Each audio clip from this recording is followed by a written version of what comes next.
Dear student, आप सभी का मैं JEE नीट के प्लेटफॉर्म पे स्वागत कर रहा हूं। जैसा कि आप सभी को मालूम है, उन फैक्टर के बारे में अध्ययन चल रहा है जो रासायनिक क्रिया के दर को प्रभावित करते हैं। उनमें से 3 फैक्टर का डिस्कशन हो गया था, इनका अध्ययन हो गया था। अभिकारक की सांद्रता, अपक्रिया का ताप और अपक्रिया में उपयोग किए जाने वाला कैटलिस्ट। आज का जो टॉपिक है या फिर वह फैक्टर जो अपक्रिया के रेट ऑफ रिएक्शन को चेंज करता है या फिर कंट्रोल करता है, उस फैक्टर के बारे में आज का अध्ययन है। और वो फैक्टर है दाब या प्रेशर जिसको कहते हैं। तो डियर स्टूडेंट, यह जो फैक्टर है दाब प्रेशर फैक्टर, वो केवल उन अभिक्रियाओं पर प्रभावशील होता है जो अभिक्रियाएं गैसियस माध्यम की होती है।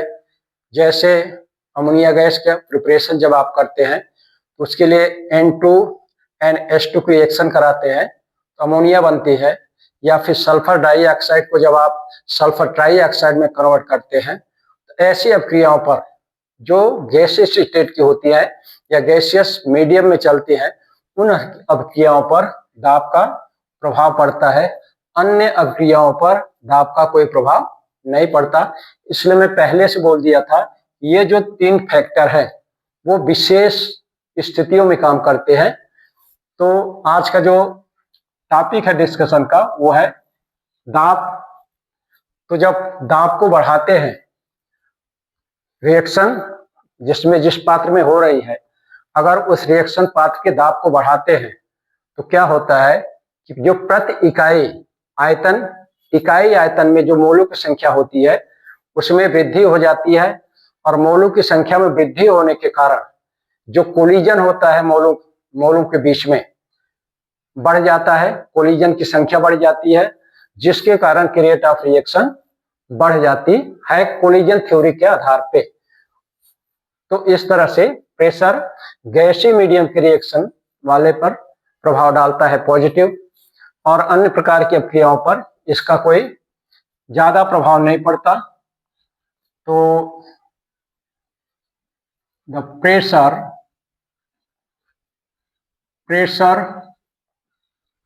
only affect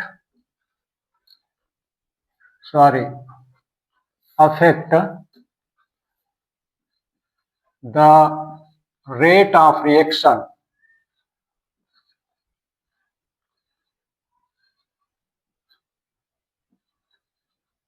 which are proceeds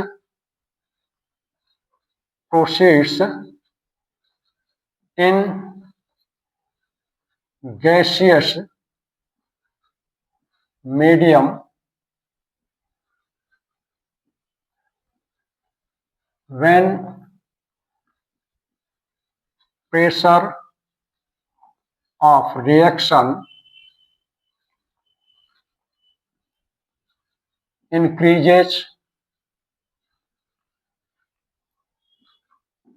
then number of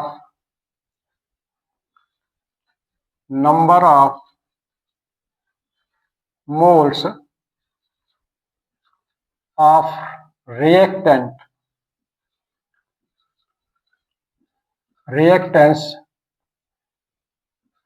in unit volume increases due to this collision या फिर due to this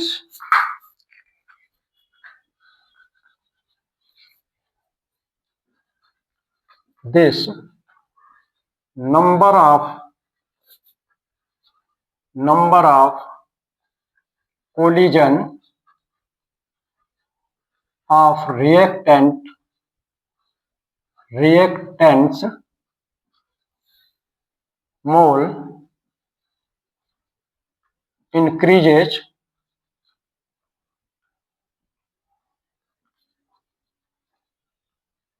resulting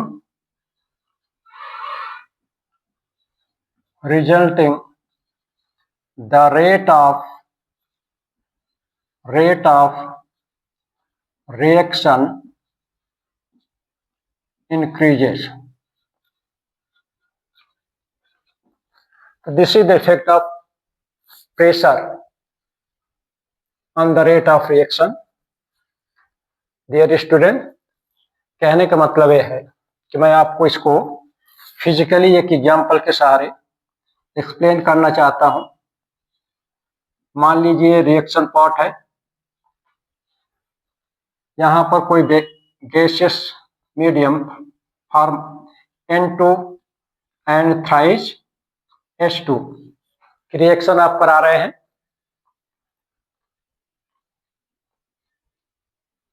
और इस पर जो दाब वर्क कर रहा है वो P है। अब अगर आप दाब को बढ़ा देते हैं, मान लीजिए P से P1 कर देते हैं, तो होता क्या है कि जब आप दाब बढ़ाएंगे इसका वॉल्यूम कम होगा। वॉल्यूम यहां से यहां तक हो, पहले वॉल्यूम यहां से यहां तक था, ये था। अब जब आप बढ़ाएंगे दाब तो वॉल्यूम कहां से हो जाएगा, ये हो जाएगा। मतलब पहले से वॉल्यूम में कमी आ जाती है। ये जो वॉल्यूम में कमी आती है रिएक्टेंट के, उसके कारण नंबर ऑफ मोल प्रति आयतन में वृद्धि हो जाती है। और प्रति आयतन मोलों की संख्या में वृद्धि होने के कारण इनके जो टकराव की संख्या होती है, मोलों की टकराव की संख्या होती है, उस संख्या में वृद्धि हो जाती है। और कोलिजन थ्योरी के अनुसार जितनी अधिक टक्कर होगी, संघट्ट होगा मोलों की, उतनी ही अधिक उस प्रक्रिया की क्या होगी, रेट ऑफ रिएक्शन होगी। इस थ्योरी पर यह काम करता है प्रेशर। डियर स्टूडेंट, मुझे आशा है कि दाब का क्या प्रभाव पड़ता है रासायनिक क्रिया के दर पे, वो आपको समझ में आ गई होगी, समझ गए होंगे। नेक्स्ट वीडियो में दूसरे फैक्टर के बारे में डिस्कस करूंगा। धन्यवाद।